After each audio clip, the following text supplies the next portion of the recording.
Bien, hoy día empezamos las ayudantías para el examen final. Vamos a dar una breve introducción de lo que necesitamos saber para introducirnos, ¿no?, a este método que es una introducción, nuestro inicio en el camino en el análisis matricial de estructuras, ¿ok? Bien, este es el método de las deformaciones o también conocido el método de las rigideces. Ya van a ver por qué. Y para ello necesitamos saber unos conceptos claves, ¿no?, antes de iniciar. A ver, déjeme ver un momento. La grabación está bien. Sí.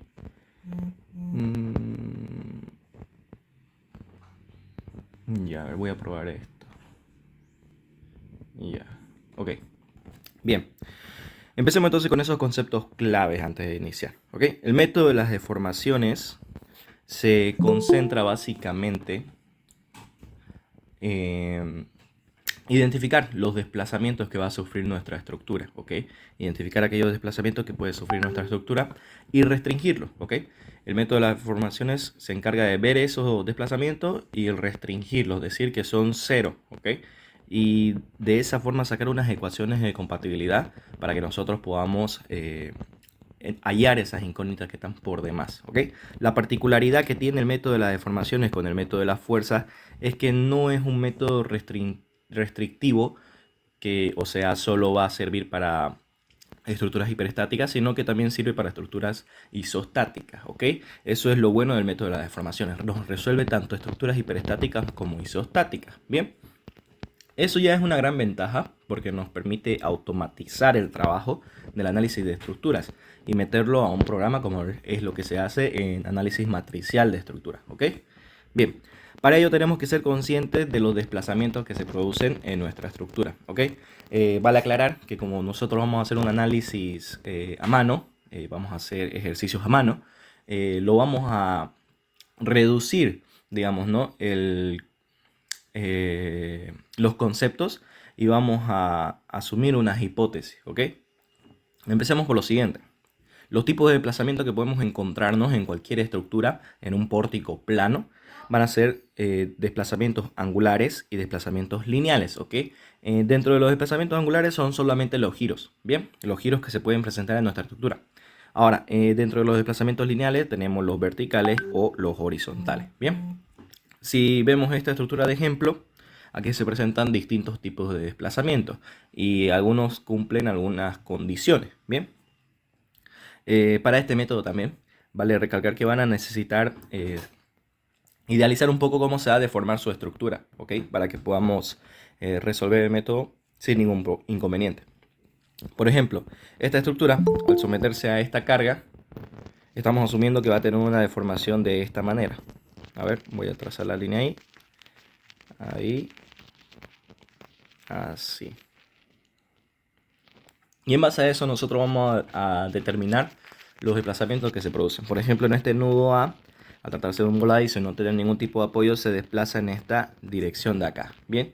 Y además, al doblarse la barra, al doblarse un poco, va a tener un giro. Va a sufrir un giro. Bien. Ahí está. Luego, en este nudo B, al ser un nudo continuo, acuérdense un poquito de lo que vimos en el primer parcial, ¿no?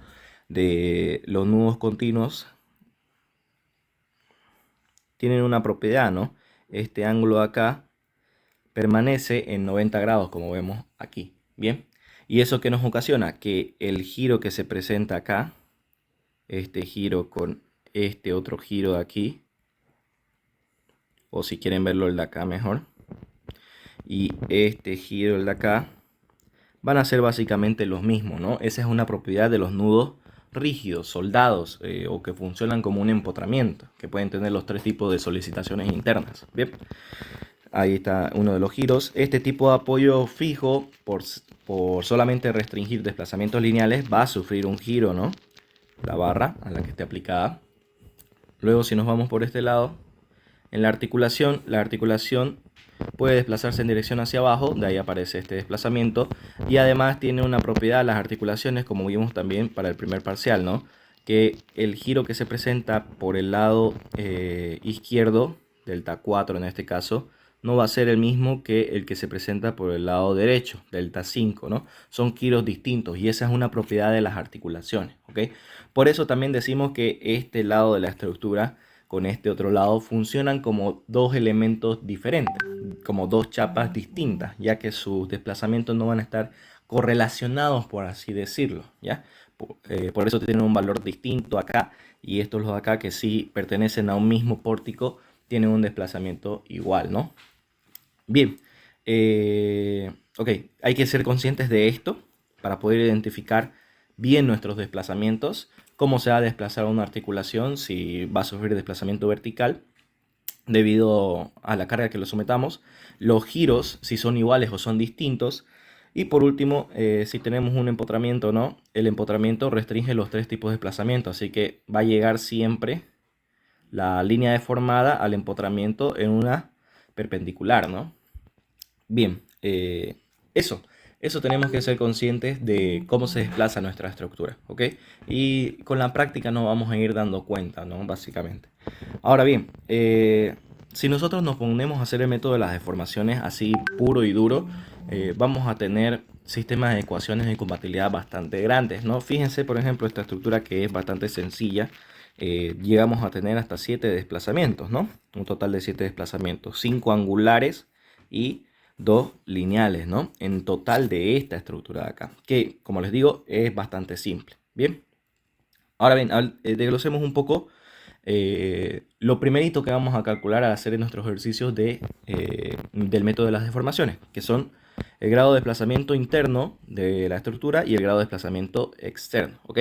Aquí ya no vamos a hablar de grado hiperestático interno ni de grado hiperestático externo, vamos a hablar de grados de desplazamiento, ¿ok? El grado de desplazamiento interno va a englobarnos a nosotros los desplazamientos angulares, ¿ok? Todo lo que sea de desplazamientos angulares lo vamos a calcular acá o los vamos a identificar aquí en el grado de desplazamiento interno. Luego, en el grado de desplazamiento externo, nosotros vamos a identificar aquellos desplazamientos lineales que pueda tener nuestra estructura, ¿ok? Todo lo que tenga que ver con desplazamientos verticales o horizontales. Bien, y es de esa manera que vamos a poder identificar ya de la estructura que hemos mostrado cuáles son grados de desplazamiento interno y cuáles son grados de desplazamiento externo, ¿ok? Los primeros 5 desplazamientos son grados de desplazamientos internos, ¿no? Aquí le tenemos el nombre científico, grados de desplazamientos angulares, incógnitas cinemáticas internas, ¿no? Cualquiera de estos dos sirve, ¿bien? Y los grados de desplazamientos externos o desplazamientos lineales o también conocidos como incógnitas cinemáticas externas. Bien, ¿por qué cinemáticas? Porque ya consideramos su movimiento, su desplazamiento, ¿no? Ya no estamos considerando que es estático, en otras palabras. Bien, ok, eso como introducción teórica de lo que vamos a ir viendo y lo que vamos a ir desarrollando en cada uno de los ejercicios. Bien, ahora, como les mencionaba, como vamos a hacer ejercicios a manos y estructuras pequeñas o simples llegan a tener mucho desplazamiento, imagínense formar un sistema de ecuaciones de 7 incógnitas, ¿no? Bastante complicado y bastante largo, ¿no? Y terminarlo a mano mediante matrices es pues larguito nomás. Bien, así que para poder hacer el análisis a mano de este tipo de estructuras con el método de las deformaciones, nosotros hacemos varias simplificaciones, ¿bien? Varias simplificaciones. Y estas simplificaciones están en el cálculo de grado de desplazamiento interno y el cálculo de grado de desplazamiento externo, ¿ok? ¿Qué vamos a hacer? No vamos a, por así decirlo, vamos a eliminar aquellos grados de desplazamiento, ya sea interno o externo, que generen desplazamientos pequeñitos, digamos, ¿no? Despreciables, en otras palabras. Bien, eso es lo que vamos a hacer mediante esta simplificación, ¿ok? Y es importante que sepan cada una de estas simplificaciones porque va a permitir pasar de este ejercicio con grado de desplazamiento interno igual a 7 a un ejercicio con grado de desplazamiento igual a 2 quizás o igual a 3, ¿no? Cosa que ya se puede resolver, ¿no? Ya es realizable, ¿bien? A mano. Así que esto de acá tienen que grabárselo bien en sus cabezas, ¿ok?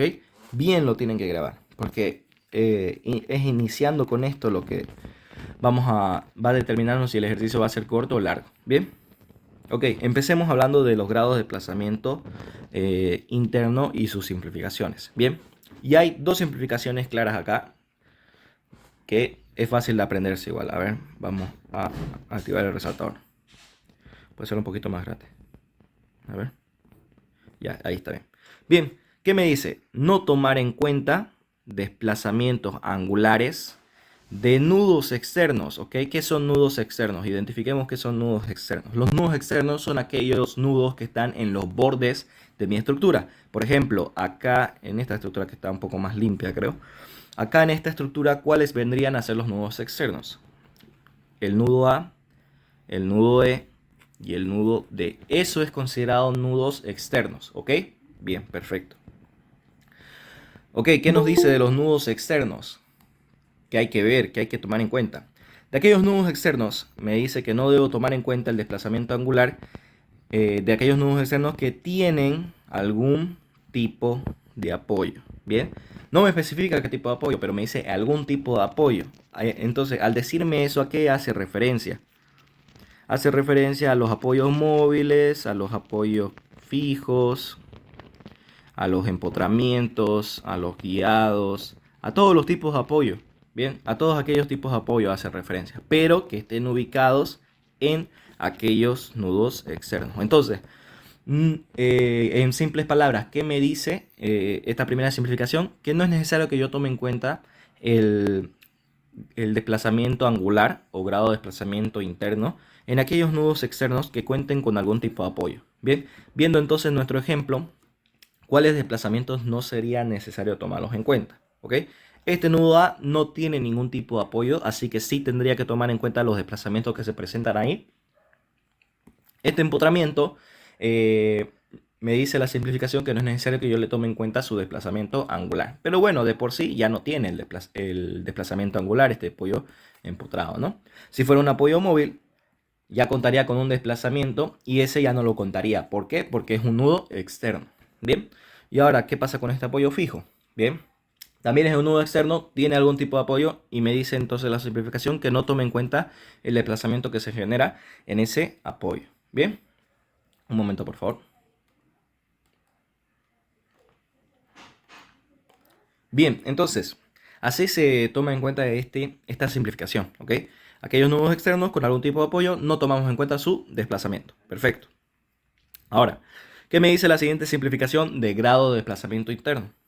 No tomar en cuenta desplazamientos angulares de los nudos articulados. Bien, ok. Si yo tengo algún nudo articulado en cualquier parte de mi estructura, no necesito tomar en cuenta su desplazamiento angular, o sea, grado de desplazamiento interno en ese punto igual a 0. Bien, si nos vamos a nuestro ejemplo, quiere decir que en esta articulación no es necesario que yo le tome en cuenta su desplazamiento angular. ¿Qué quiere decir? Que de ahí ya me estoy sacando de encima dos incógnitas de desplazamiento, ¿no? El desplazamiento en esta dirección y este desplazamiento en la otra dirección, ¿no? Que eran de valores distintos, como él mencionaba. Así que en articulaciones, con esa simplificación de tiro, ya me estoy sacando a dos incógnitas, ¿bien? Cosa que es una belleza, ¿no? Ya de por sí eliminamos este el acá, este el acá y este el aquí. Ya nos tiramos tres tipos de desplazamiento solamente con dos simplificaciones, ¿no? Vean cómo se va reduciendo el problema y ya se convierte en algo más realizable, ¿no? Un sistema de ecuaciones de 4 incógnitas, ¿bien? Cosa que la calculadora ya puede resolver. Ok, entonces, en articulaciones, vamos a hacer el dibujo acá. En articulaciones, yo no necesito tomarle su grado de desplazamiento interno. Bien, en este nudo. ¿Ok? Bien. Hay eso con respecto a las simplificaciones de grado de desplazamiento interno. Vamos a ver ahora las simplificaciones de grado de desplazamiento externo, que suele ser un poquito más complejo de entender a la primera. Así que vamos a dedicarle su tiempito nomás. Bien. Simplificaciones para tomar en cuenta el grado de desplazamiento externo. Bien, la primera simplificación que nos dice asumir que las barras de las estructuras, de cualquier estructura, no cambian de longitud. ¿Qué quiere decir? que si yo tengo una barra cualquiera, la barra cualquiera de longitud L, ¿ya? Y la someto a una fuerza también cualquiera, esta barra me va a presentar a mí una rigidez infinita. Esta es la rigidez a esfuerzo axial. Me va a presentar a mí una rigidez infinita al esfuerzo axial, ¿ok? Que quiere decir que es indeformable la barra, ¿ok? Bien, esa primera simplificación que me está diciendo que asuma que todas mis barras, sea cual sea su longitud, van a ser indeformables. O sea, van a mantener esa longitud L, ¿ya? Bien. Aquí nos pone una explicación, o sea, no debemos tomar en cuenta las deformaciones de la barra de la estructura debido a los esfuerzos normales, ¿no? Voy a subrayar esto. No tomar en cuenta deformaciones debido a los esfuerzos normales. Voy a recalcar de las barras, ¿no? No tomar en cuenta deformaciones de las barras debido a esfuerzos normales. Bien, rigidez axial infinita. Bien, todas las barras van a ser indeformables. Ok, esta simplificación equivale a asumir que las barras de la estructura no cambian de longitud debido a los esfuerzos normales de tracción o de compresión, ¿no? Bien, eso ahí voy a subrayar. Asumir que las barras, voy a subrayarlo con otro color.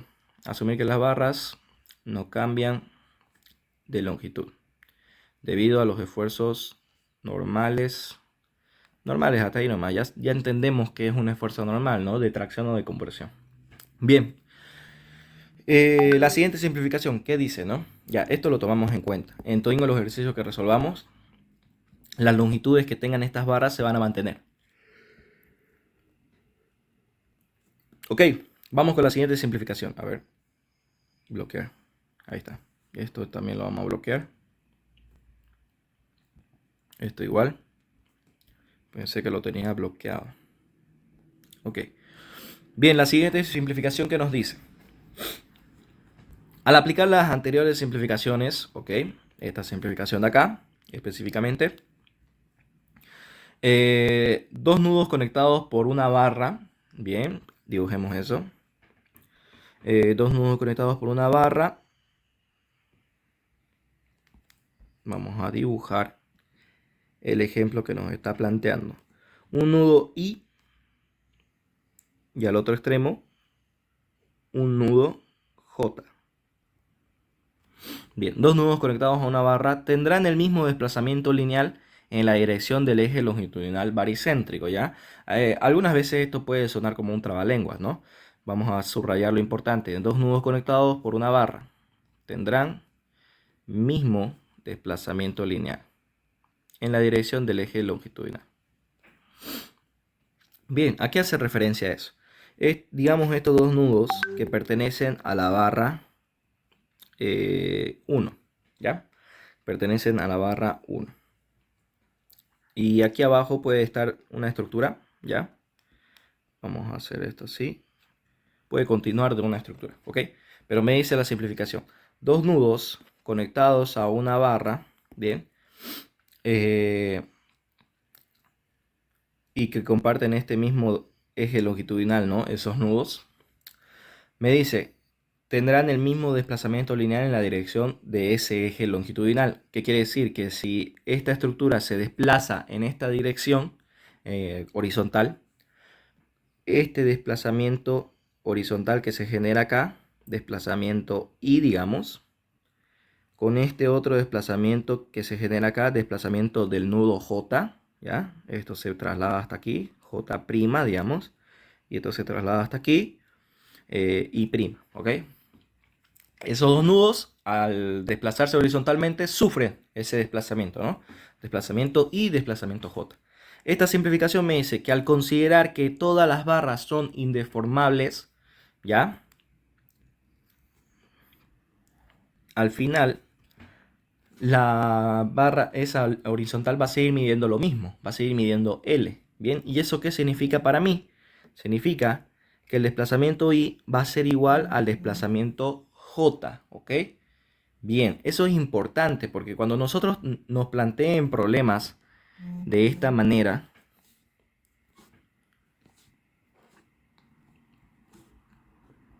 Fíjense. Digamos que tenemos este tipo de problemas, ¿no? Y la estructura sufre un desplazamiento en esta dirección. Bien, estos 4 nudos de acá, ya no solo 2, van a desplazarse en esta dirección. Bien, todos van a sufrir un desplazamiento. Pero esta simplificación, ¿qué me dice? Que al considerar que todas las barras son uniformables, ese desplazamiento que sufren en cada uno de esos puntos es el mismo, ¿ok? Basta que yo en el grado de desplazamiento externo considere solo uno, el último, digamos, ¿no? Y eso va a equivaler al desplazamiento de los 4, ¿bien? Ok, eso es lo que nos dice esta simplificación, ¿bien? Considerando que todas las barras son indeformables, ¿ok? Bien, por último, la última simplificación, ¿qué nos dice? Todo nudo conectado a dos barras no colineales, ¿qué quiere decir? ¿Qué quiere decir colineal, no? O sea, colineal hace referencia a que si yo tengo una línea, ahí, me dice, todo nudo conectado a dos barras no colineales. Bien, dos barras colineales serían esto, ¿no? Si yo tuviera esta barra 1 conectada a esta barra 2. Bien, colineales que pertenecen a la misma línea, ¿no? A esta misma línea gris que coloqué. Bien, entonces barra 1 y barra 2 serían colineales. Bien, ahora si yo tengo aquí una barra 3, la barra 1 y la barra 3 no son colineales porque no pertenecen a la misma línea. La barra 3 pertenece a una línea que va en esta dirección. Bien, ahí está. Esos son dos barras no colineales, ¿ya? Lo mismo la barra 2 y la barra... Uy, a ver, se me fue la pantalla. Bien. Ok, eso decíamos entonces que eran dos barras no colineales. Ok, bien. ¿Qué nos sigue diciendo la simplificación? Todo nudo conectado a dos barras no lineales sin desplazamientos lineales, ¿ok? O sea que las dos barras colineales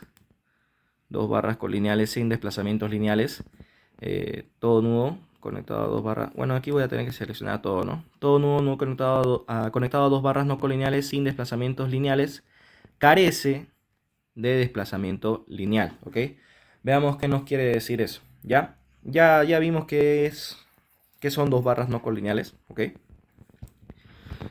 Describamos un poco a qué hace referencia esta simplificación. A ver, sí, aquí abajo nomás, no tengo más espacio. Bien, tengo una barra conformada de dos nudos de esta manera, ¿ya? Barra 1. Y tengo aquí otra barra no colineal a esa, que también tiene esos dos nudos, ¿ok? Bien, me dice, todo nudo conectado a esas dos barras colineales, o sea, ¿cuál sería el nudo conectado a esas dos barras no colineales? Sería este de aquí. Bien, ok. Sin desplazamientos lineales, que quiere decir que esta barra 1 y esta barra 3 no tengan desplazamientos lineales. ¿Cómo hago que no tengan desplazamientos lineales? Ok. Si yo le pongo aquí un apoyo fijo y lo quiero someter a una fuerza en dirección horizontal, esta barra 1 no va a contar con ese desplazamiento lineal, ¿no? ¿Por qué? Porque está restringido este tipo de apoyo, ¿no? Está restringido el desplazamiento en la dirección vertical y en la dirección horizontal. Y además, yo sé que esta barra es indeformable, ¿bien? Así que por más que yo le ponga una fuerza grandísima acá, no va a desplazarse en dirección horizontal, ¿no? Eso quiere decir que no tenga desplazamiento lineal esa barra, ¿no? Que esté impedido ese tipo de desplazamiento, ¿bien? Luego, me dice que en este extremo también yo tenga restringido el desplazamiento lineal, o sea, que en esta barra aquí, que también pertenece a este mismo nudo, tampoco tenga ese desplazamiento lineal ni en dirección vertical ni en dirección horizontal, ¿ok? Que eso yo lo logro con un empotramiento o con un apoyo fijo, ¿no? Que estas dos barras sean sin desplazamiento lineal, ¿ok? Bien. ¿Qué me dice el concepto? Que aquellos nudos que estén conectados a esas dos barras no colineales y que además no cuenten con desplazamiento lineal, eso me quiere decir a mí que ese nudo que conecta ambas barras tampoco va a tener desplazamiento lineal. ¿Qué quiere decir? Que si yo someto este nudo a un desplazamiento en dirección vertical, no se va a poder desplazar debido a que este nudo está restringido esos dos tipos de desplazamiento. Bien, lo mismo con este otro nudo, ¿no? Si yo le someto una fuerza en esta dirección para ver el desplazamiento de ese nudo, el nudo no se va a poder desplazar debido a que en este nudo está restringido ese tipo de desplazamiento, ¿no? Bien, eso me dice la tercera simplificación. Este es un poquito más complejo de entender, ¿no? El que más nos cuesta, ¿ok? Ahora bien, esta simplificación también aplica para cuando nosotros tenemos no siempre barras horizontales y verticales, ¿no? Puede ser que tenga dos barras así conectadas que no cumplan dirección horizontal o vertical. Igual se va a cumplir el concepto, ¿no? Si estos dos nudos están restringidos en el desplazamiento lineal, este nudo por lo mismo igual, ¿no? No va a poder desplazarse en dirección horizontal ni vertical. Bien, aunque esto en la materia no se lo van a pillar, ¿no? No hay este tipo de ejercicio. De que se puede resolver, se puede resolver. Y de que vamos a hacer un ejemplo, o al menos le voy a subir un ejemplo, le voy a subir, ¿ya? Vamos a subir un ejemplo de esto, a pesar de que no entra, ¿ya? Pero para su conocimiento de ustedes, ¿cómo se resolvería este tipo de barras inclinadas? Bien, ya, les decía, eso con la introducción creo, ya, está una belleza la introducción, esto es todo lo que necesitan saber antes de entrar a nuestros ejercicios, ¿no? Y lo bueno es que está grabado, ¿no? Lo pueden repasar tantas veces quieran. Bien, ahora, es importante las simplificaciones, ¿ok? Memorícenselas, apréndanselas bien. Bien, ahora, los pasos, bien, los pasos que vamos a encontrarnos en cada uno de nuestros ejercicios, ¿ok? Aquí tengo desglosados los pasos, como me gusta siempre especificar todo lo que van a realizar, ¿no? Era un problema. Ahí está. Bien. Aquí no especifico un paso previo importante, ¿no? Antes del grado de desplazamiento o del el cálculo de grado de desplazamiento total.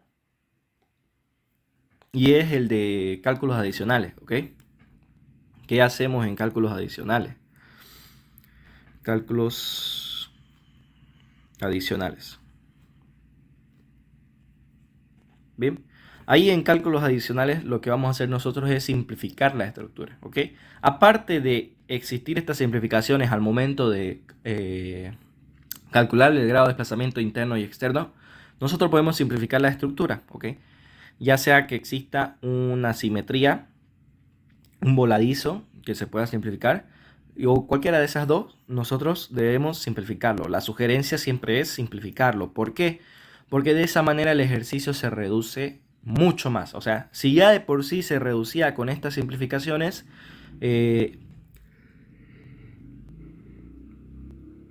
aplicando las otras simplificaciones de la estructura de voladizos y por el eje de simetría, se simplifica aún más el problema, ¿no? Y lo que podría ser un ejercicio con grado de desplazamiento igual a 7 se convierte en un ejercicio con grado de desplazamiento igual a 2, ¿no? Fíjense, aquí está el mismo ejemplo de hace rato, simplificado el voladizo más, y ya viendo cómo se reduce el grado de desplazamiento total, ¿no? De lo que era antes igual a 7, sumando estos dos, ahora se convirtió en grado de desplazamiento igual a 2, ¿no? Cosa que ya es mucho más sencillo de resolver. Bien. Así que si tienen voladizos y esas cosas para simplificar, háganlo. Sí o sí. Sí o sí, háganlo. Bien. Ok. Bien. Una vez hecho esas simplificaciones, se calcula el grado de desplazamiento total, tomando en cuenta las simplificaciones de cada uno de los grados de desplazamiento, ya sea el interno o el externo. Y luego se aplica el principio de superposición de efectos, al igual como en el segundo parcial, ¿no? Aplicamos un principio de superposición de efectos en función al número de incógnitas que nosotros tengamos. Vale recalcar que aquí las incógnitas ya no son fuerzas, ¿ya? Ya no van a ser las fuerzas. Aquí las incógnitas son desplazamientos, ya sea desplazamientos lineales o de giro, ¿ok? Esos ahora son nuestras incógnitas. En vez de poner x1, x2 y esas cosas que antes eran fuerzas, ahora vamos a poner delta 1, delta 2 y delta 3, que son desplazamientos, ¿ok? Bien, una vez tenemos aplicado el principio de superposición de efectos, vamos a ir a analizar estructura por estructura. Bien, este paso 3 y paso 4, que se puede extender o acortar dependiendo del número de estructuras que nosotros tengamos, ¿no? El análisis de la estructura de subcero siempre va a estar, es donde está la carga real. y el análisis de estructura de sub 1, de sub 2 y de sub 3 es lo que va a ir aumentando, ¿ya? Fíjense que aquí ya no decimos que vamos a calcular reacciones y luego esfuerzos internos. Fíjense, la estructura de sub 0, lo que vamos a calcular son los esfuerzos en los extremos de la barra, ¿ya? O las solicitaciones en los extremos de la barra, ¿bien? Eso es lo que vamos a calcular y lo vamos a hacer directamente mediante tablas. Bien, ¿qué tipo de tablas? Las tablas hiperestáticas. Ya se lo subí al Classroom y vi que uno de sus compañeros lo pasó al grupo. Hiperestáticas. De la materia con el ingeniero. Bien, así que van a revisar eso, ¿ya? Estas tablas hiperestáticas normalmente el ingeniero deja meter al examen, ¿no? Porque son muchos casos, ¿no? Y para que puedan ustedes guiarse. Bien, vamos a salir un ratito para mostrar qué tabla es. Estas tablas de acá. A ver. Estas son las tablas hiperestáticas. Bien. Esta tabla la pueden encontrar específicamente en el libro de Jiménez Montoya, ¿ya? Si hurguetean el libro de Jiménez Montoya, de hormigón armado, ahí van a encontrar estas tablas hiperestáticas, ¿ok? Bien. De todas formas, ya está en el Classroom y les sugiero imprimirla, ¿ok? Bien. Luego, la E sub 1, la E sub 2 y la E sub 3 y así sucesivamente ya no se van a resolver por este tipo de tablas, ¿no? Por las tablas hiperestáticas. Se va a resolver por otro tipo de tablas, pero igual vamos a usar tablas, ¿no? Los pasos que se hacen aquí es el cálculo de la rigidez relativa. El ingeniero trabaja con una rigidez relativa, pero vale recalcar que en matricial, en análisis matricial de las estructuras, ustedes van a trabajar muy seguramente con la rigidez absoluta, ¿ok? Bien, una vez tienen esa rigidez relativa, vamos a sacar los coeficientes de rigidez mediante tablas también. Bien, aquí vamos a poner tablas. ¿Pero qué tipo de tablas? La de los 10 casos fundamentales o 4 casos fundamentales como la conoce el ingeniero. Bien, tabla de los casos fundamentales.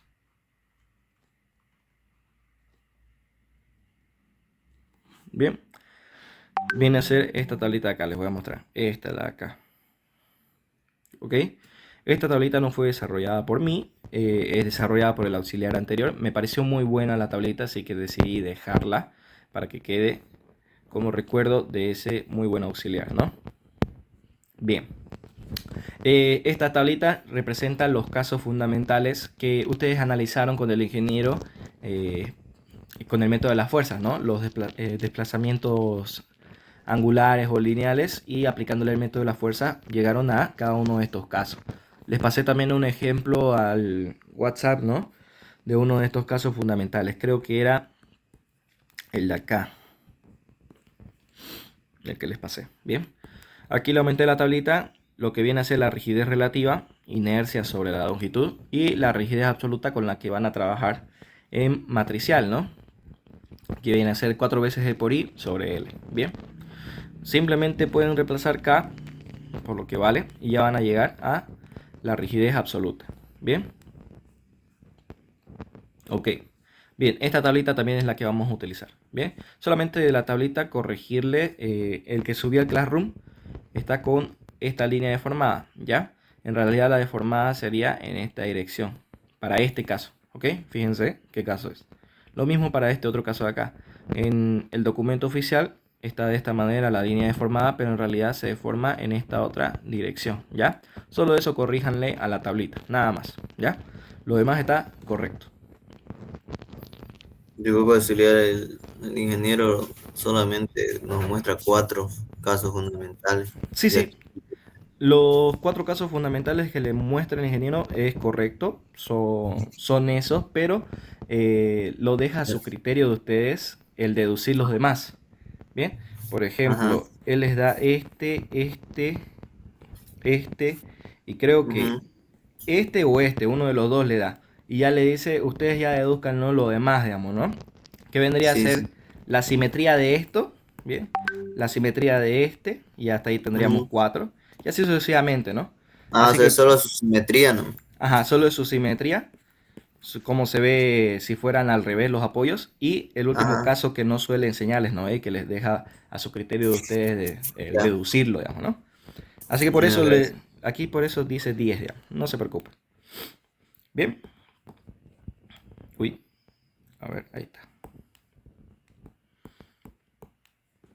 Ahora sí. Bien, esas dos tablitas vamos a utilizar. Bien. Eh, Vamos al ejercicio. Es bueno que diferencien desde ahorita mismo cuál se usa para cuál, ¿no? La tabla hiperestática para las E sub 0 solamente y las tablas de los casos fundamentales para la E sub 1, E sub 2 y así sucesivamente, ¿ya? Porque la tabla de los casos fundamentales a ustedes le va a dar los coeficientes de rigidez. ¿Qué es un coeficiente de rigidez? Es un coeficiente que me describe a mí cuánto resiste a flexión cada una de mis barras, ¿no? Dependiendo de su longitud y de su inercia, ¿no? Recordemos, ¿no? El momento de inercia es la resistencia a flexión o que tiene una sección por sí sola, digamos, por ser de esa forma la sección, ¿no? Y la longitud también es un valor que interviene para saber cuánto puede soportar la flexión una de mis barras, ¿no? La longitud es importante. A mayor longitud, menos resistencia a la flexión, ¿no? Lo mismo con la inercia, ¿no? A mayor valor de inercia, mayor resistencia a la flexión. Bien, por eso intervienen esos valores. Bien, me representan la rigidez ante esfuerzos de momento flector. Bien, y con las tablas hiperestáticas vamos a llevar cualquier tipo de cargamento en el tramo. A ver, esto es bueno que lo dibuje, ¿no? Para que se entienda. ¿Ok? Nosotros digamos que tenemos esto. Un ejemplo rápido. Así y así. Bien. ¿Qué hacemos con las tablas hiperestáticas? Lo que hacemos es aislar esto, representar esta unión por lo que corresponde, un apoyo empotrado. Lo mismo por arriba. Ahí. Bien. Y digamos que esta está sometida a una carga cualquiera, ¿ya? Cualquiera. Dentro de nuestra tabla hiperestática. Y esta también. Ok, ahí está. ¿En qué consiste el método de las deformaciones apoyado con esas tablas hiperestáticas? Consiste en que yo lleve ese cargamento, ¿ya? Mejor lo voy a hacer con verde porque me comentaron que el uso de colores que hago ayuda bastante a que se ubique en lo que hacemos realmente, ¿no? Cómo se transmiten las fuerzas y todo eso, ¿ya? Todo lo que coloqué en verde son acciones, ¿ok? Cargas en la estructura, ¿ya? Y como ustedes saben, a cada acción le corresponde una reacción por las leyes de Newton, ¿no? Bien, y los principios de la estática, ¿no? Entonces, lo que hacemos es llevar este cargamento a los nudos, ¿ya? A los nudos, su correspondiente a los nudos,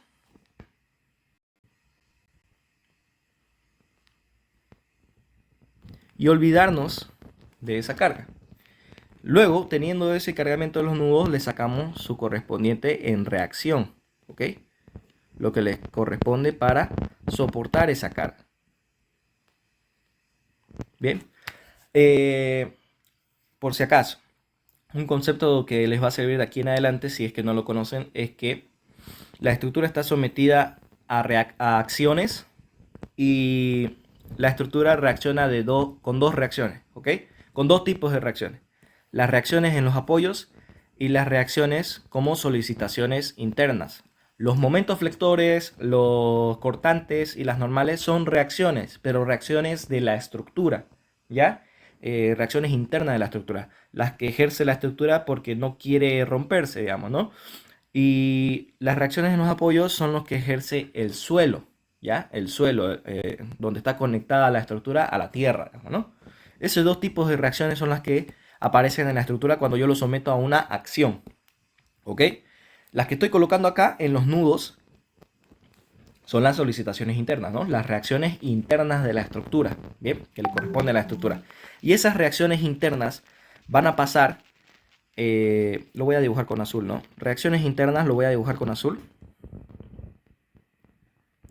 Esas reacciones internas van a viajar por todas las barras de mi estructura hasta llegar a los apoyos, ¿bien? Hasta llegar a los apoyos y convertirse en reacciones externas, ¿no? Las que puedan convertirse a reacciones externas se van a convertir en reacciones externas. Por ejemplo, en este apoyo fijo, solamente la horizontal y vertical se pueden convertir en reacciones externas porque ese tipo de apoyo resiste ese tipo de reacciones, ¿no? El momento terminaría disuadiéndose o convirtiéndose en una reacción interna de momento flector. Bien, estos de acá también en solicitaciones internas, momento flector, cortante y normales, ¿no? Lo mismo con este otro ejercicio, con esta otra barra de acá. Bien, este cargamento lo vamos a llevar a los extremos, a su equivalente en los extremos.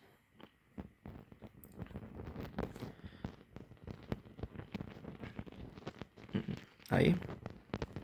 Y luego le vamos a sacar sus reacciones. Bien, las que sean reacciones internas, así se van a quedar como internas solamente en el nudo.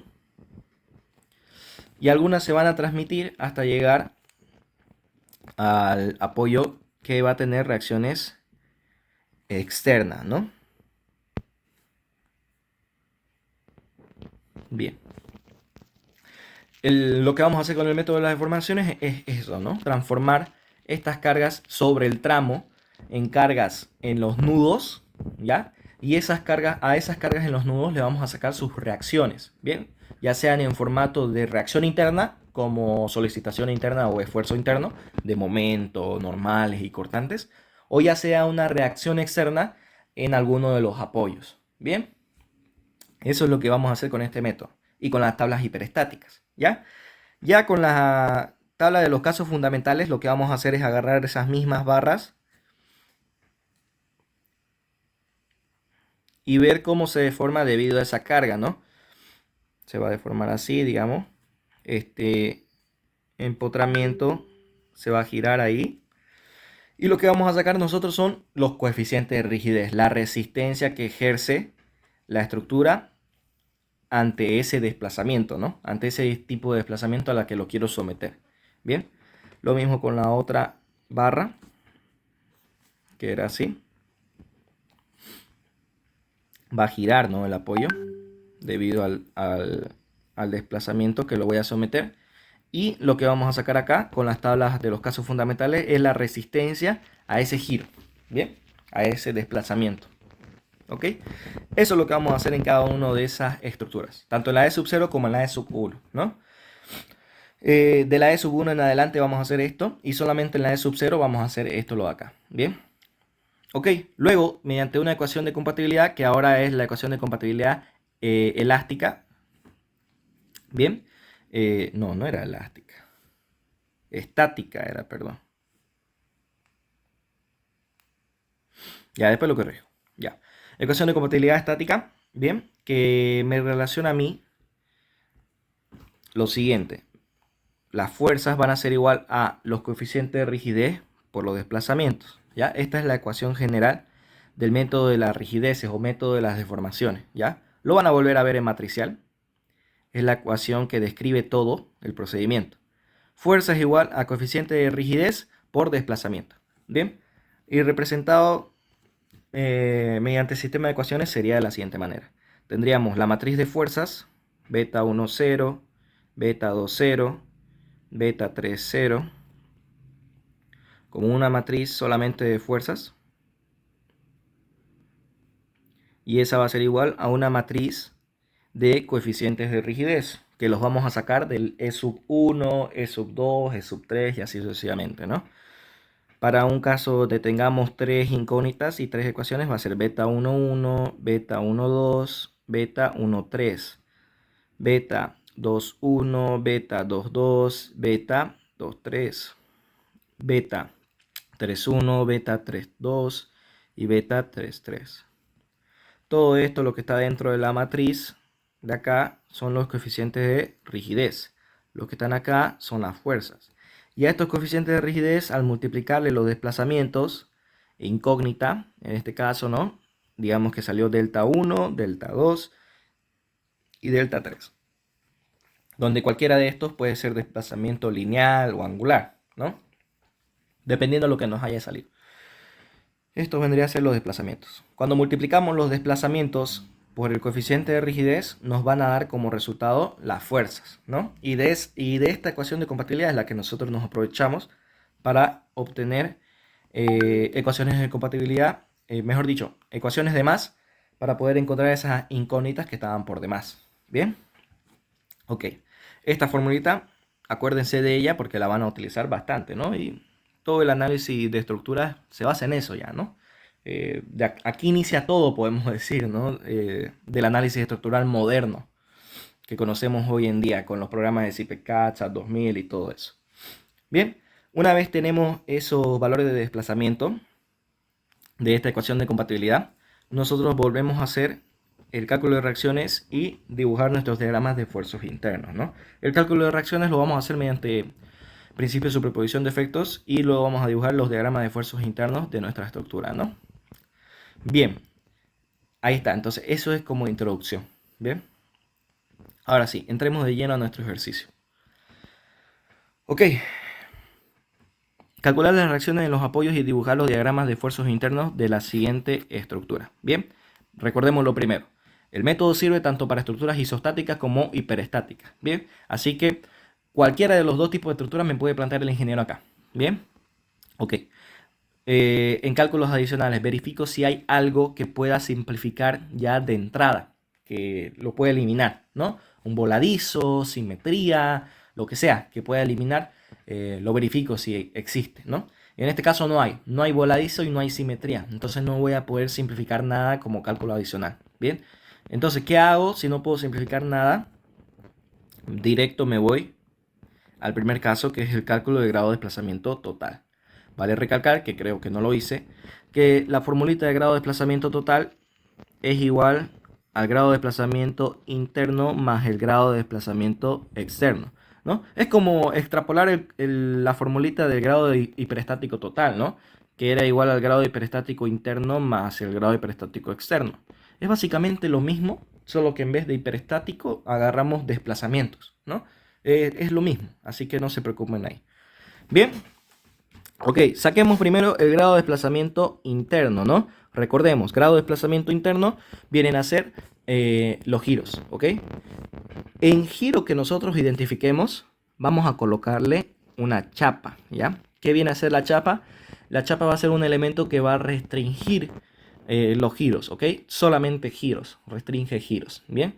Cuando a esta chapa le llegue un giro, lo va a restringir, se lo va a tomar y se lo va a agarrar. Va a quedarse ahí, ¿bien? Pero si le llega una horizontal, digamos, va a pasar de la chapa, porque la chapa no puede soportar ese tipo de desplazamiento. Lo mismo si fuera una vertical, ¿no? Bien, grado de desplazamiento interno. Para ello, para identificar cada uno de los grados de desplazamiento, les sugiero ir viendo nudo por nudo, ¿ok? O de otra manera, ver primero las simplificaciones, ¿ok? Bien, ¿qué me decía una de las simplificaciones? Me decía que en aquellos nudos externos que cuenten con algún tipo de apoyo, no le tome en cuenta el grado de desplazamiento interno, ¿bien? O sea que del nudo 1, que es nudo externo, nudo 4 y nudo 3, si tienen algún tipo de apoyo, no debería tomarle en cuenta yo su grado de desplazamiento interno. A ver, un ratingo, por favor. Ok, entonces de esos nudos no necesito yo tomarle en cuenta su grado de desplazamiento interno. Bien, nudo 1, nudo 4 y nudo 3 no tienen giro. Belleza.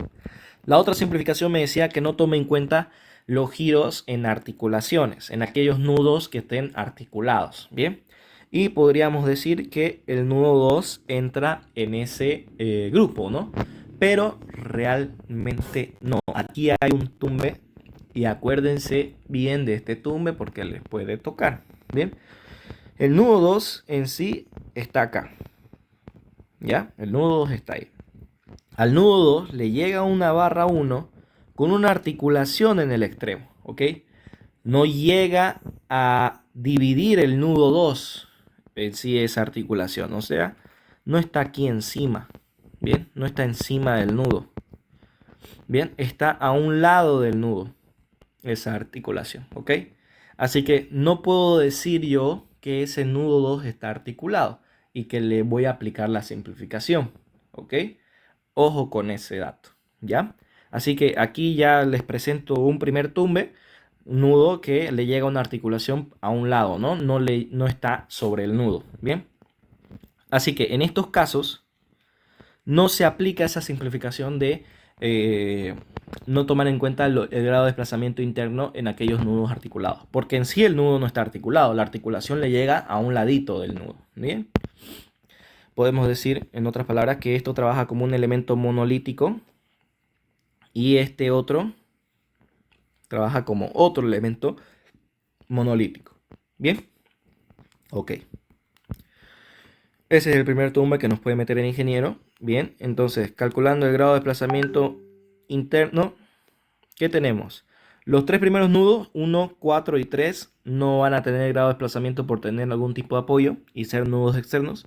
Y el nudo 2, sí, no hay nada que restrinja ese tipo de desplazamiento, ¿no? Porque la articulación está llegándole a un costado, no está sobre el nudo. ¿Bien? Perfecto, entonces grado de desplazamiento interno me va a quedar igual a 1. Bien, en ese nudo 2. Así que en ese nudo 2 yo tengo que colocarle una chapa rígida. Bien. Vamos ahora a ver, pero antes, el grado de desplazamiento externo, ¿ok? Grado de desplazamiento externo. Bien, y también voy viendo nudo por nudo. Nudo 1, por ejemplo, si yo le veo si se puede desplazar en dirección vertical o horizontal, no puede, ¿no? Porque es un empotramiento. Bien, belleza. Nudo 4, lo mismo, ¿no? Si yo le pongo carga, perdón, si yo quiero ver el desplazamiento en dirección vertical o horizontal, tampoco puede, ¿no? Por ser un empotramiento. Ahora, en el nudo 3, si yo le quiero ver el desplazamiento vertical o horizontal, primero, el vertical no va a poder porque el apoyo restringe ese tipo de desplazamiento, pero horizontal, ¿qué pasa? Horizontal, ¿qué pasa? Bien, puede desplazarse en dirección horizontal. Debido al apoyo, sí podría, ¿no? Pero recordemos la simplificación que nos decía el método, que... ¿puede dibujar la deformación de la estructura? Claro. Sería de esta manera. Ahí, esto va a llegar más o menos así, pero acá le va a llegar formando un ángulo de 90 grados. Y esto de aquí se va a deformar independientemente del resto del elemento monolítico de acá. Esto va a deformarse de una manera y esto conjuntamente.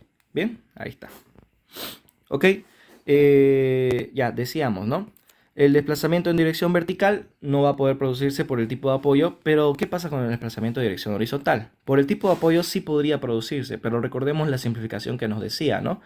En aquellos nudos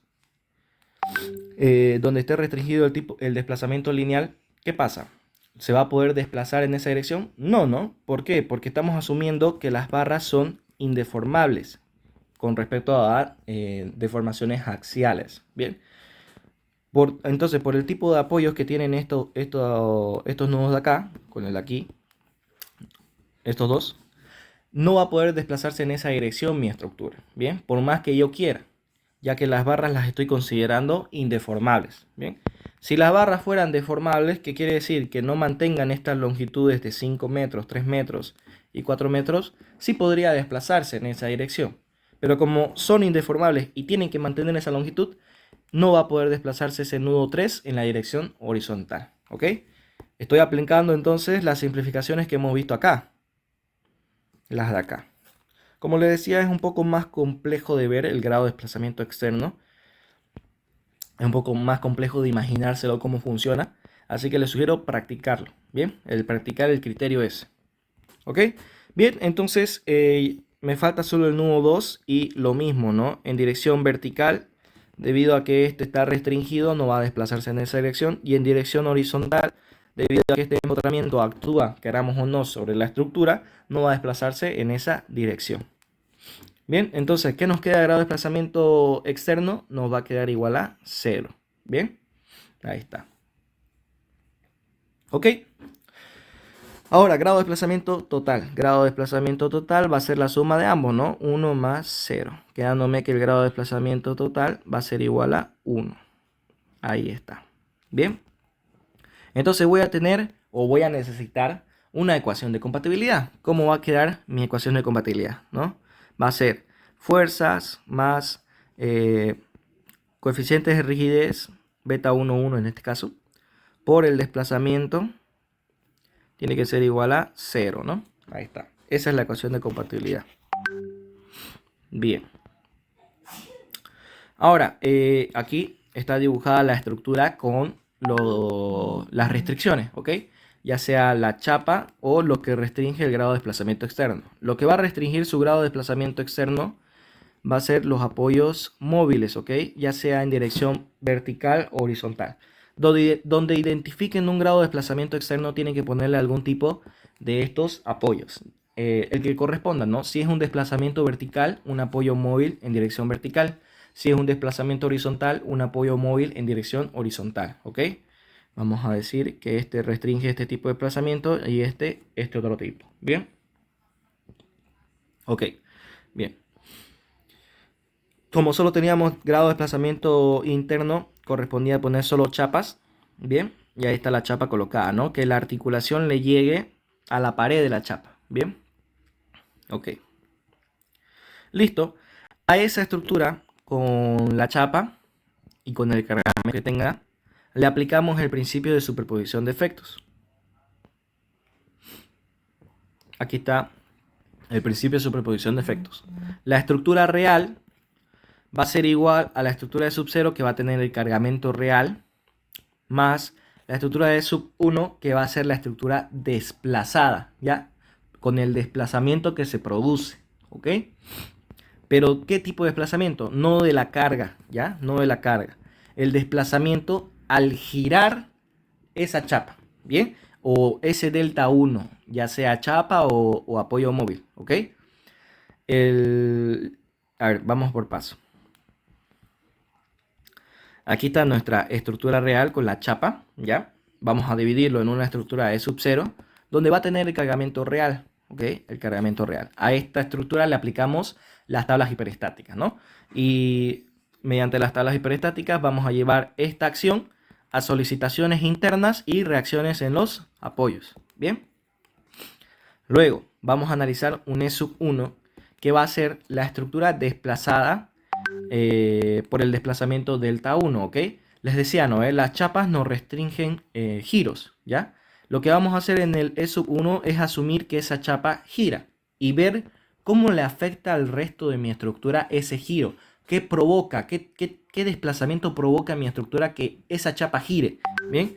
Que esta chapa gire, ¿ya? Vale recalcar que el giro que debemos asumir aquí, sí o sí, el giro que debemos asumir para chapas es el giro en sentido antihorario, ¿ya? El que decíamos que era positivo. Aquí sí o sí debemos hacerlo así porque nuestras tablas hiperestáticas y nuestras tablas de los casos fundamentales lo hemos deducido para eso, ¿bien? Con ese sentido de los positivos, ¿ya? Así que sí o sí aquí asumen que el giro positivo, o mejor dicho, las chapas tienen que girar sí o sí en sentido antihorario, ¿bien? Ahora, si ustedes tuvieran esto, un desplazamiento vertical, tienen que asumir lo que va a desplazarse hacia arriba, ¿ya? Y si tienen uno horizontal, tienen que asumir que se va a desplazar hacia la derecha. Sí o sí. Bien. Les decía entonces, ¿no?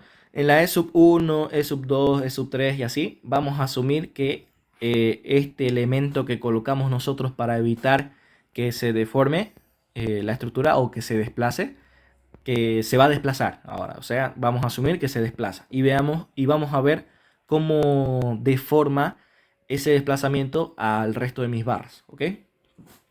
Por ejemplo acá, esta chapa al yo girarla en sentido antihorario, ¿qué provoca? Pues, ¿no? A ver, veamos, lo voy a pintar primero. Está conectada en esta cara a la barra 2 y conectada en esta cara a la barra 3, ¿ya? No interesa mucho esto de la articulación porque va a girar, ¿no? La articulación al momento de que yo gire la chapa, ¿ya? Así que veamos, ¿no? Esas caras que estaban conectadas a las barras, ¿qué pasa cuando yo lo giro en sentido antihorario? Fíjense, al girarla en sentido antihorario, van a seguir conectadas a la chapa, ¿no? Pero ahora por esta parte de arriba y por nada más la barra se deforma así. Y con respecto a la barra 3, ahora está conectada en esta parte de acá y por nada más se deforma de esta manera, Bien. Así que eso tienen que tomarlo muy en cuenta. Cómo estaban conectadas las barras antes de girar y cómo terminan conectadas después de girar, ¿ya? Porque no es lo mismo que yo asuma, al girar esto, que yo asuma que la barra se deforma de esta manera y esta barra 2 se deforma de esta otra manera. No es lo mismo, ¿bien? No es lo mismo. Me va a salir otra cosa, ¿bien? Por eso también la importancia de los signos, de tomar en cuenta que se gira en sentido antihorario. Aquí ya es importante esa convención de signos, ¿bien? Así que no es lo mismo lo que está dibujado en rojo, la línea deformada que está dibujada en rojo no me va a dar los mismos resultados que la línea que está dibujada en negro, ¿ok? ¿Cuál es la correcta? La que está en negro, ¿ya? Así que cada vez que van a girar su chapa, fíjense cómo está conectada antes a las barras, ¿no? Cómo está conectada con las barras, ¿bien? Y ya de nuevo, como les digo, en la articulación gira libremente, así que no interesa, ¿no? Al girar la chapa, la articulación va a girar. Y no le transmite deformación a la barra 1. ¿Bien? Ok. Planteado eso, vamos a resolver nuestra primera estructura. ¿Bien? La E sub 0. Aquí está la E sub 0. Como les decía, directo en la E sub 0 nos lanzamos al análisis de los esfuerzos, ¿no? O las reacciones internas, ¿no? Vamos a calcularle esas reacciones internas. Las que colocamos aquí en azul. Las que colocamos ahí en azul. ¿Bien? Eso vamos a calcular ahorita. Bien. ¿Cuál era la condicionante? Que el tramo de la barra tenga algún tipo de cargamento para llevarlo a sus nudos. ¿Ok? Bien, entonces vamos barra por barra viendo eso. Si nosotros agarramos la barra 3, por ejemplo, tenemos que primero sacarle su condición de contorno. ¿Ya? Condición de contorno viene a ser los tipos de apoyo. ¿Ok? En este caso, la barra 3 por abajo tiene un empotramiento, bien, se lo colocamos. Y por arriba, debido a la chapa, tiene un empotramiento igual, ¿ok? Ahí está, el empotramiento de la chapa. Y además de su condición de contorno, debemos sacar de datos su longitud. Ahí está, la longitud de L. Bien, perfecto. Ahora, teniendo esos datos geométricos, le ponemos el cargamento que tiene encima, ¿no? En este caso, la barra 3 no tiene ningún tipo de cargamento encima. Bien, ahí está, perfecto, lo dibujamos así. Bien, ¿y qué pasa con aquellas barras que no tienen ningún cargamento encima? No es necesario analizarlas, ¿ok? No transmite esfuerzos internos o solicitaciones internas a los nudos. Bien. Les sugiero dibujarlo y poner esa nota, ¿ya? Para que no tengan ningún inconveniente de que les digan que se olvidaron de analizar esa barra y tal que cual. Bien, lo dibujan, que no tiene ningún cargamento, lo muestran ahí y le ponen la nota, ¿no? No transmiten esfuerzos internos a los nudos, ¿bien? Y lo dejan ahí, perfecto. Y pasan a la siguiente barra, ¿ok? Que es lo que vamos a hacer ahora. Barra 1, ¿bien? La barra 1, de nuevo, agarramos sus condiciones de borde, ¿ya? Sus condiciones de borde, el empotramiento, ¿bien? Y en este lado, la articulación que representa un apoyo fijo, ¿bien? Ahí está. Empotramiento y apoyo fijo. Luego, recopilamos su longitud, L, de 5 metros en este caso, y el cargamento que tiene encima, que es el que vamos a llevar a los nudos, ¿bien? Ahí está. En este caso, el cargamento es de 60 kilonewtons, ¿bien? Ahora, con todo eso, todavía no tenemos esto por si acaso. Con todo eso, la geometría y el cargamento, nosotros nos vamos a ir a nuestra tabla hiperestática a buscar eso. Bien, buscamos eso. Me voy a llevar una foto mejor. A ver.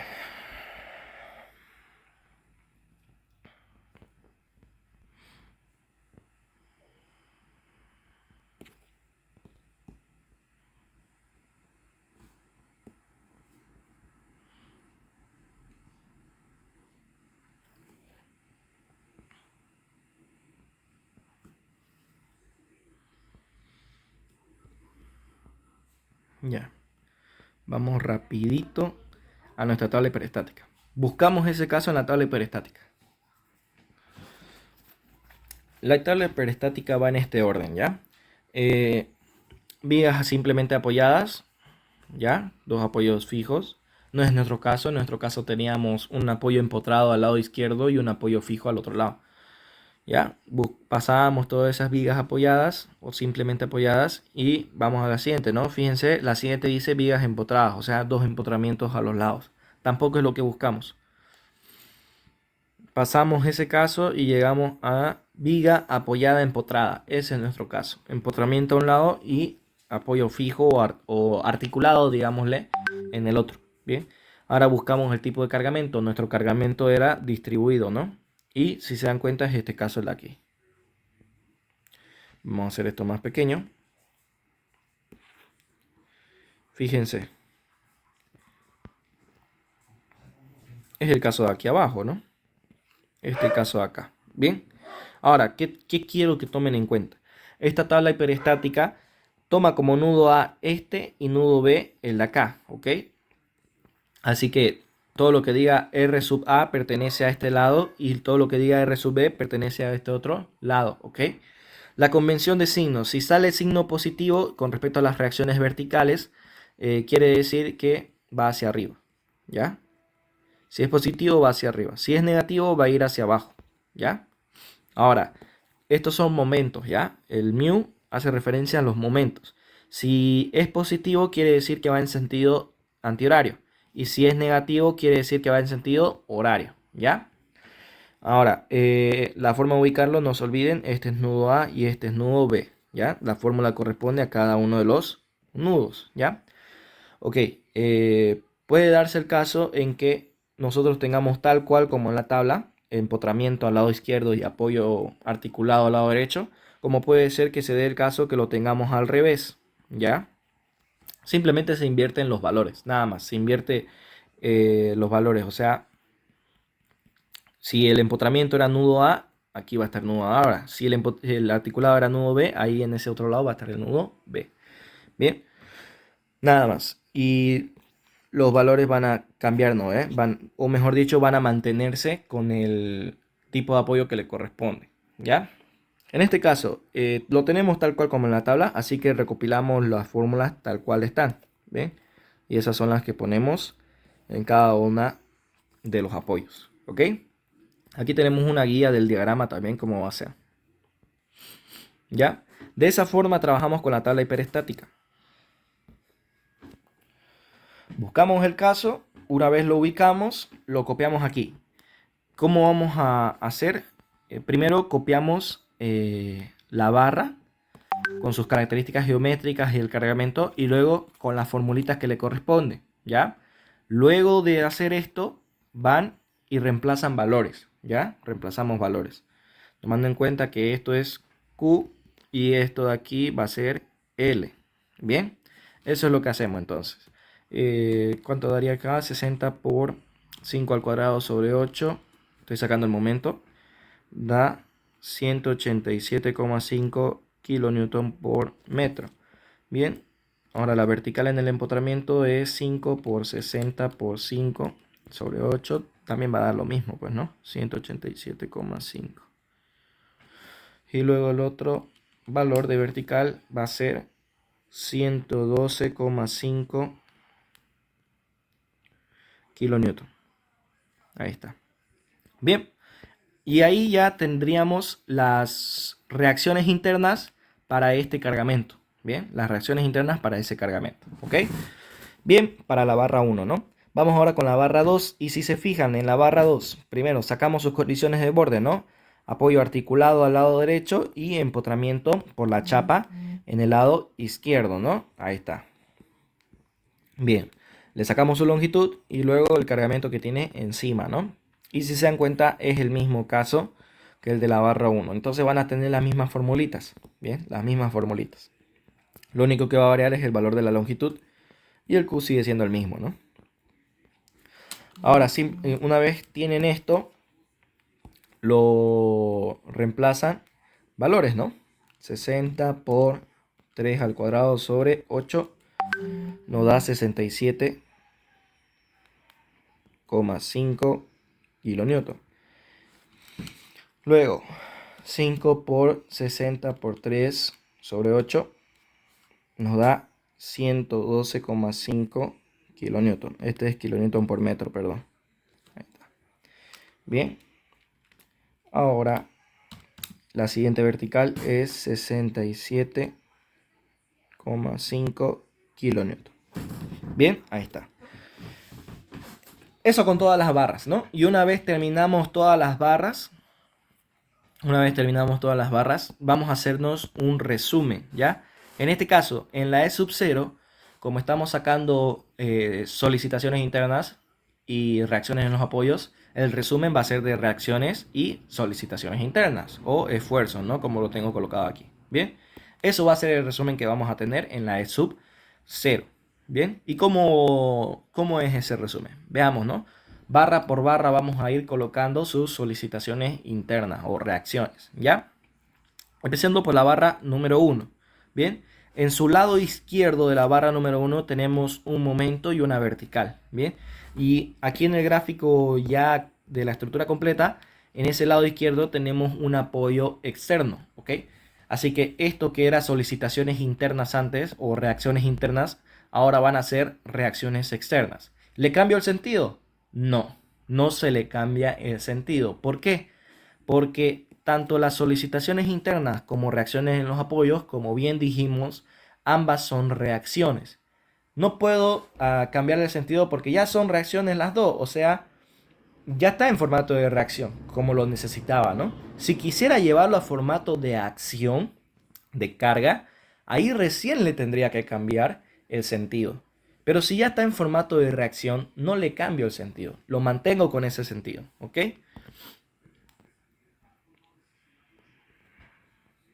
Ahí está. 187,5 kilonewton. Y el momento igual, 187,5 kilonewton por metro. Ahí está, listo. De ser reacción interna pasó directamente a ser reacción externa, ¿no? Porque ahí se encuentra un apoyo externo. Bien. Ahora, en el otro lado, en el lado derecho de esa barra 1 tenemos esta vertical de 112,5. Bien. Tenemos aquí entonces una vertical de 112,5 kilonewton. Bien. Lo vamos a dejar por el momento ahí. Luego, lo voy así a colocar este valor acá. Ya. Luego, la barra 2. En la barra 2, ¿qué tenemos? En el lado derecho, veamos primero. Bien, tenemos 67,5 kilonewtons, una vertical ahí, que está en formato de solicitación interna. Bien, reacción interna. Pero en ese lado yo ya tengo un apoyo externo, ¿ok? Así que esa solicitación interna o reacción interna pasa a ser una reacción externa. Ahí está. Bien, perfecto. Y luego me voy ahora sí al lado derecho. ¿Ya? Al lado derecho. ¿Qué tengo ahí? Esto me faltó ponerlo con color azul, perdón. Porque quedó en ese lado de solicitación interna. No llegó a ningún apoyo todavía. Bien. Ahora me voy a este lado izquierdo. ¿Y qué tengo? Tengo también 112,5 kilonewton de solicitación interna que le llega a ese nudo 2. Y un momento. Tengo un momento. A ver. Voy a colocarlo de otro color, ¿sí? Celeste voy a colocar, a ver. Aquí está. Ese momento va en sentido antihorario y llega a la chapa, si se dan cuenta. ¿Qué dijimos de la chapa? La chapa era capaz de soportar los giros, ¿ok? Que le llegan. Así que todo aquel giro que le llega a la chapa se va a quedar en la chapa, ¿ok? Y ya sea giro o momento flector, ¿ya? Momento flector o giro que le llega a la chapa se va a quedar en la chapa. Ahora, ¿qué pasa con los otros desplazamientos y las otras fuerzas? Ya sean verticales o horizontales. ¿Qué pasa? No los va a soportar la chapa. Bien, se tienen que transmitir. ¿Qué quiero decir en otras palabras? Que estos 112,5 y este otro 112,5 se tienen que transmitir a algún lado. ¿Ok? Pero ambas están llegando a ese nudo 2. ¿Ya? Como la chapa no puede soportar ese tipo de solicitaciones, se transmite por las barras a uno de los apoyos. ¿Bien? ¿A cuál de los apoyos? Al que esté más cercano y sobre su línea de acción, ¿ya? Estas fuerzas, ambas, están aplicadas sobre esta línea de acción. Sobre esta línea de acción, ¿ok? Esa es la línea de acción. Tiene que transmitirse hasta llegar a un apoyo sobre esa misma línea de acción, ¿ya? Entonces, ¿qué va a pasar? Va a pasar que esto de aquí se va a transmitir hasta este apoyo porque está sobre su línea de acción. Y lo mismo con este otro de acá. Ambos llegan al nudo 4, ¿bien? Y al llegar a un apoyo externo se convierten en reacciones externas, ¿bien? Ahí está. Y ya eso aplicándole sumatoria de fuerzas, vamos a tener que es 112,5 más 112,5 igual a 225 kilonewton, ¿ok? Perfecto. No, vale aclarar que no lo puedo llevar yo estas fuerzas fuera de su línea de acción, ya que si las llevo fuera de su línea de acción estarían acompañadas de un momento, ¿no? De un momento flector. Bien. Así que siempre sobre su línea de acción. Bien. Esto siempre va a ser posible, cuando ustedes tengan estructuras de esta manera, o sea, con puras barras verticales y horizontales. Cuando ya tenemos barras inclinadas, ahí se complica la cosa un poquito, ¿bien? Y tenemos que hacer un análisis aparte, ¿bien? Pero normalmente, en el 99.9% de los casos de la materia, siempre dan estructuras con barras horizontales y verticales, ¿ya? Pero no se preocupen, vamos a ver un ejercicio con barras inclinadas para que no se queden con el vacío del concepto, ¿ya? Así que no se preocupen por ello. Bien, hecho el resumen de lo que se transmitió a reacciones externas en los apoyos y lo que se quedó en la chapa, yo tengo que recopilar lo más importante, lo que necesito yo para mi ecuación de compatibilidad, que es lo que se quedó en la chapa, ¿ya? ¿Y qué va a hacer eso? ¿Qué va a hacer eso? De mi ecuación de compatibilidad que hemos planteado acá, ese momento flector que se quedó en la chapa es una fuerza, ¿no? ¿Y qué decíamos que era fuerza acá? Decíamos que esto era fuerza, esto era coeficiente de rigidez y esto es el desplazamiento, ¿no? Entonces, nosotros vamos a sacar mediante tablas hiperestáticas la fuerza y mediante los casos fundamentales el coeficiente de rigidez para poder despejar el desplazamiento. Bien, así que ¿qué es lo que obtuve ahorita? Esta fuerza, o sea, beta 10 es lo que obtuve ahorita. Bien, beta 10 y sería su valor 67,5 porque es el único momento que le llegó a la chapa. Bien, no le llegó ningún otro más. ¿Ok? Perfecto. Pero ¿qué signo tiene? ¿No? Aquí respetamos la misma convención de signos que nos enseñó el ingeniero, ¿no? Sentido antihorario positivo y sentido horario negativo. Bien, respetando eso ya tenemos el valor de beta 10. Perfecto. Ahí está analizada la estructura E sub 0. Vamos ahora con la E sub 1. Y en la E sub 1, antes de entrar a la tabla de los casos fundamentales, tenemos que hacer el cálculo de la rigidez relativa. Aquí les dejé la fórmula de rigidez relativa y como dato extra la fórmula de rigidez absoluta, pero ya les recalco, no lo vamos a usar. Bien, no lo vamos a usar. Perfecto, bien, rigidez relativa entonces. Si se dan cuenta, depende de la inercia de la sección y de la longitud, ¿no? De la barra, así que va a ser distinta para la rigidez relativa para cada una de las barras, ¿no? Porque no siempre todas las barras tienen la misma longitud. Bien, así que saquemos esa rigidez relativa. Bien, y ojo, aquí pueden ser un poco vivos y no calcular la rigidez relativa de aquellas barras que no se deforman, o sea, de que no sufren deformación o desplazamiento debido al giro de la chapa, ¿no? Por ejemplo, en este caso la barra 1 no es necesario que yo le saque su rigidez relativa porque no está deformándose debido al giro de la chapa. Bien, solamente tengo que sacarle o solamente necesito la rigidez relativa de aquellas barras que sí se deforman por la chapa. Bien, así que sacamos para la barra 2 que vamos a tener. La inercia de la sección es base por altura sobre 12, ¿no? Base por altura al cubo sobre 12. Bien, ahí está. Esto sería 0,2 por 0,4 al cubo sobre 12. Esto en formato de fracción, ¿cuánto daría? A ver.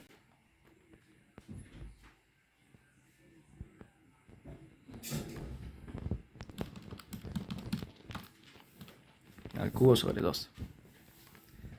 Bien, en formato de fracción es 2 sobre 1875 metros a la cuarta. ¿Ok?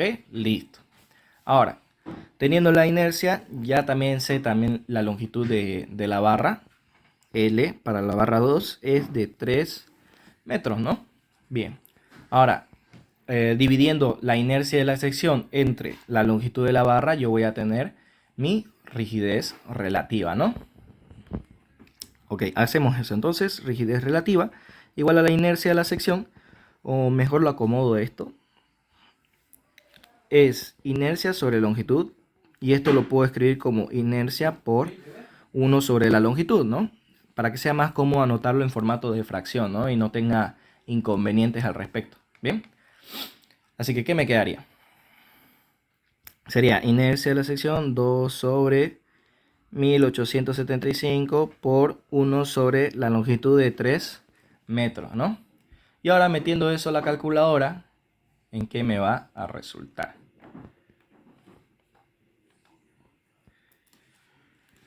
Dos sobre 1875 por 3, ¿no? Y esto me da 3,555 periódico, ¿no? Por 10 a la menos 4. Bien, ahora, con este valor que sacamos, el ingeniero hace algo interesante. Dice, lo voy a multiplicar este valor por 1 sobre 1 por 10 a la menos 4. ¿Para qué? Para que esto que hace pequeño mi valor se simplifique. Y a mí me quede que la rigidez relativa para la barra 2 sea solamente 3,555 periódico. Bien, eso es lo que hace el ingeniero en estos tipos de ejercicios, ¿ok? Para evitarse, por así decirlo, el error por redondeo, ¿ya? Ahora bien, como esto es 3,555 periódico, en algunas situaciones, por ser este tipo de valores, lo puedo llevar a fracción y trabajarlo como fracción, ¿ok? Este 3,55 periódico es equivalente a 32 sobre 9, ¿ya? Y lo puedo trabajar de ese formato, ¿bien? Así que cualquiera de estos dos está bien, ¿bien? Normalmente lo que hago yo es agarrarme 3 decimales y con eso trabajo mi rigidez relativa, ¿ya? No lo llevo a fracción, pero de que se puede llevar a fracción, se puede llevar a fracción, ¿ok? Bien, vamos ahora con la barra número 3. La barra número 3, ¿qué dice? La sección es 40 por 20, o sea que ahora la base es de 40 y la altura es de 20. Bien, ahí está. Como vamos en la grabación, está bien, listo. Ok, dividido entre 12 igual a, ¿cuánto me va a dar esto? A ver, 0,4 por 0,2 al cuadrado sobre 12. Esto es igual a, en fracción, 1 sobre 750. Bien, ahí está, metros a la cuarta. El coeficiente de rigidez va a ser igual a 1 sobre L. L de la barra 3 es 4 metros, bien. ¿Y qué vamos a tener acá? Inercia por 1 sobre la longitud. Ahí está. Inercia es 1 sobre 750 por 1 sobre la longitud, que es 4 metros, ¿no? Y esto nos queda 1 sobre 750 por 4. ¿A qué es igual? Esto es igual a 3,333 periódico por 10 a la menos 4. A ver, espérenme un momento, chicos. A ver. Ok. Bien, decíamos que esto daba 3,3333 periódico y hay que multiplicarlo como hace el ingeniero sobre 1 sobre 1 por 10 a la menos 4. Bien, simplificamos por 10 a la menos 4 y nos queda que el coeficiente de rigidez es igual a 3,333 periódico, ¿no? Y de nuevo nos quedamos con ese valor o lo podemos llevar a fracción, ¿no? ¿Cuánto sería esto en fracción? 1 por 10 a la menos 4 sería 40 sobre 123, ¿no? Ahí está. Bien. Ok. Teniendo los coeficientes de rigidez, vamos a analizar ahora nuestras barras, ¿bien? Pero ¿qué vamos a analizar de esa barra? Su rigidez, ¿no? Lo que va a resistir esa barra ante ese desplazamiento que le estamos produciendo, ¿bien? De nuevo tenemos que buscar el caso específico en nuestra tablita de casos fundamentales. Bien, en este caso lo voy a cortar esto. Vamos a llevarlo a nuestra tablita. A ver, ahí está.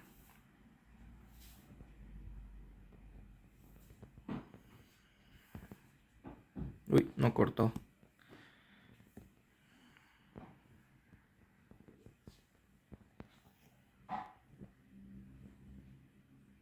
Ya. Copiar. Vamos a nuestra tablita. Ah, la pucha, se me fue la pantalla. Bien, perfecto. Buscamos nuestro caso. Era empotrado a la izquierda y articulado a la derecha, así que nos vamos a quedar en esta hoja, en la segunda hoja. Y veamos aquí para ver cuál es nuestro caso. Bien. Es un giro, ¿no? Es un giro, así que la barra se va a deformar hacia arriba, en este caso. Y si se fijan, este se asemeja a el primer caso que tenemos acá, ¿no? Este de acá. Así que copiamos tal cual están los desplazamientos, los coeficientes de rigidez, perdón. Bien, copiamos tal cual están esos coeficientes de rigidez, ¿ok? Aquí sean bastante detallosos, fíjense los detalles, ¿no? Cómo se deforma, cómo gira, en qué dirección van las fuerzas o los coeficientes de rigidez y eso, ¿ya? Para que no nos equivoquemos, digamos, ¿no? En el cálculo. Bien. Ok, ya, ahora sí. Encontrada nuestra formulita, lo que tenemos que hacer es ahora simplemente calcular, ¿no? 0.75 por la rigidez de la barra 2, que era 3.55, es igual a 2,6625. Bien. Luego, la vertical es igual a... la longitud de esa barra es 3 metros, ¿no? 0,8875. Bien. Y la otra vertical también vale lo mismo, 0,8875. Bien, ahí está. Luego la barra número 3, lo mismo, ¿no? Tenemos que buscar este caso en nuestra tablita, ¿bien? No necesariamente va a estar en vertical en nuestra tablita, sino que va a estar en dirección horizontal, ¿no? Si se dan cuenta, en este caso es empotramiento, empotramiento. Y tenemos que buscar eso en nuestra tablita. Ya lo puse aquí los valores, ¿bien? Así que directamente le vamos a poner el resultado que le corresponde. 3.33 para este coeficiente de rigidez de acá. Para la horizontal de ahí es 1.5 por 3.333 sobre la longitud de L, que es 4, ¿no? Esto sale 1,2498. Bien. Aquí pueden trabajar con 5 decimales. Si desean, ¿no? Igual, de todas formas, tienen que ser conscientes que van a tener un pequeño error de redondeo, ¿ya? En estos ejercicios. Y aquí es 3.333 por 0.5, que es igual a 1,665. Bien. Ahora, una vez analizamos los coeficientes de rigidez de todas las barras, hay que transmitirlos estos como hicimos en la E sub 0. ¿Ok? El mismo concepto, ¿no? Como lo que se queda como solicitaciones internas va a quedarse ahí y lo que le llega a la chapa con respecto a giros se va a quedar en la chapa y lo que se pueda transmitir se transmite. Bien. En este caso, para la barra 3, en la parte de abajo tengo este coeficiente de rigidez 1,24988 y un momento de 1,665. Bien. Luego en la parte de arriba voy a tener una horizontal que vale 12,49088 y el momento que le llega a la chapa y se va a quedar en la chapa de ¿cuánto sería? 3,333. Ahí está. Bien. Y ahora de la barra 2, lo que se queda en la chapa es un giro de 2,66625. A ver. Sí. Aquí le llega una vertical de 0,8875.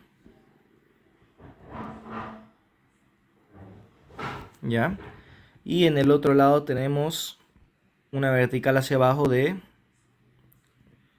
0,8875. Bien, lo que se pueda transmitir lo transmitimos. Esto que estaba aquí va a transmitirse acá. Esta vertical de acá, como no lo soporta la chapa, se va a transmitir acá abajo. Y ahí está. Bien. Recopilo lo que me interesa.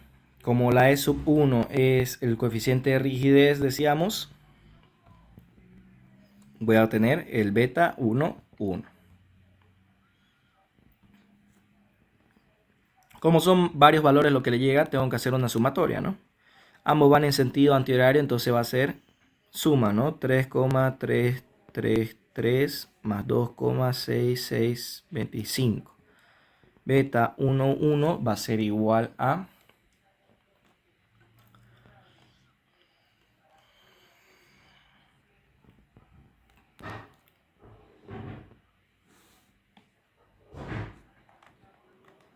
A ver.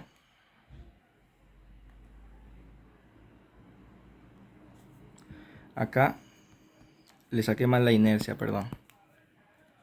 0,4 por 0,2 al cubo era sobre 12. De eso me estoy dando cuenta ahorita. Ahora sí. Aquí le corrijo la inercia, van a disculpar. Esto sale 0,666, ¿ya? 0,666 periódico. Y eso es lo que utilizo en el cálculo, ¿ya? 0,666. A ver, lo voy a anotar directo de acá. Para no atrasarnos más. 0,24975.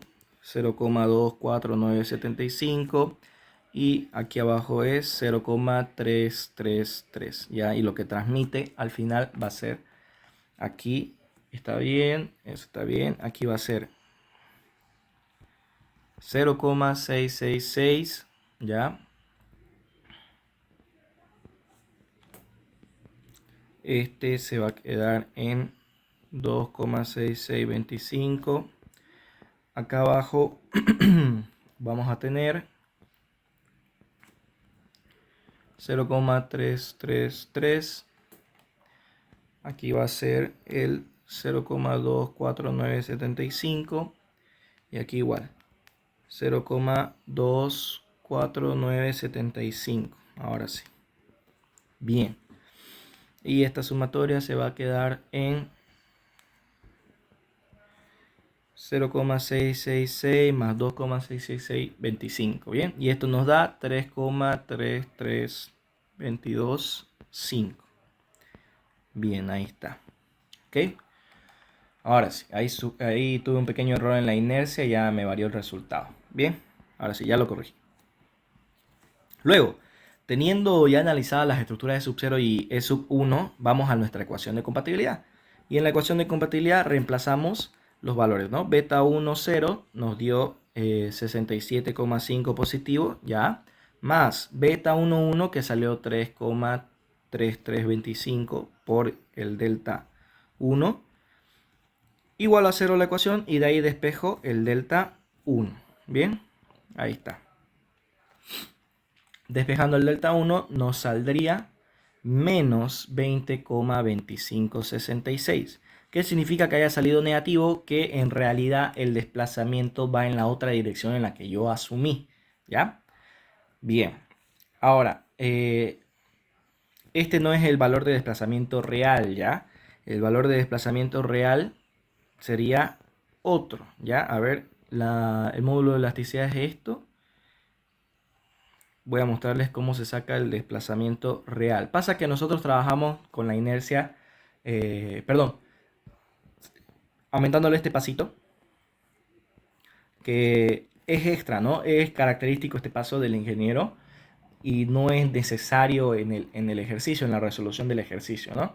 Es por eso que no no vamos a tener el valor de desplazamiento real. Y además estamos trabajando con rigideces relativas, ¿no? Decíamos, no estamos trabajando con las rigideces absolutas. Bien, también por eso no tenemos el valor de desplazamiento real. Bien, para tener el valor de desplazamiento real hay que aplicarle la siguiente fórmula. Primero, tener el módulo de elasticidad de datos, ¿ya? Y vamos a decir, desplazamiento 1 va a ser el real, ¿no? Va a ser igual al desplazamiento 1 que sacamos de la rigidez relativa por 1 por 10 a la menos 4, que es lo que le dividimos hace rato. Ahora se lo volvemos a colocar. Y aquí abajo hay que poner 4 por el módulo de elasticidad. Bien.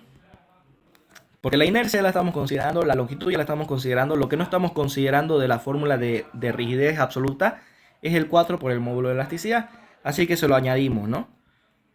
Para tener ya todos los valores considerados de la rigidez absoluta. Bien, ahí está. Y operando esto, nosotros ya vamos a tener el valor de desplazamiento real. Bien, ¿es algo que les pide el ingeniero? No, ya no pedía esto, pero se los transmito por cualquier cosa, ¿no? Por si llega a pedirles de nuevo este valor, ¿no? Como les digo, ya no lo pedí, hace tiempo ya no lo pedía, pero puede ser que ahora vuelva a pedírselos, ¿no? Que le saquen ahora el desplazamiento real. Este sería la formulita, ¿bien? Para sacarle el desplazamiento real. ¿Ok? Por el momento, por temas de tiempo, me alargué mucho en el tema de la introducción. Vamos a dejarlo por acá el ejercicio, lo terminamos en la siguiente clase o si no, les paso un video terminando esta parte de la resolución del problema, ¿ok? Van a disculpar chicos. Entonces esto sería la clase hasta aquí, ¿ya? La clase de hoy. Que tengan buen Está bien, fin de auxiliar, semana. muchas gracias. Auxiliar, ¿nos va a subir material? Disculpe. Sí, ahorita les voy a subir todo el material y ya vamos a ir viendo en las clases los diferentes modelos. Les voy a subir también unos ejercicios extras de este mismo ex auxiliar que tiene unos ejercicios muy buenos, ¿ya? Todo de golpe se lo voy a subir, no se preocupen. Está bien, auxiliar, muchas gracias. Hasta Sí, luego. si tienen, por si acaso, si tienen modelos, me los pueden pasar de los últimos semestres. Voy a hacer también modelos del último semestre. Pasa que como cambié de teléfono, se me borraron esos modelitos. Así que si los tienen, por favor, se los ruego, pásenmelo para que lo veamos en clase, ¿ya? Ya está bien, auxiliar. Hasta luego. Hasta luego, se cuidan.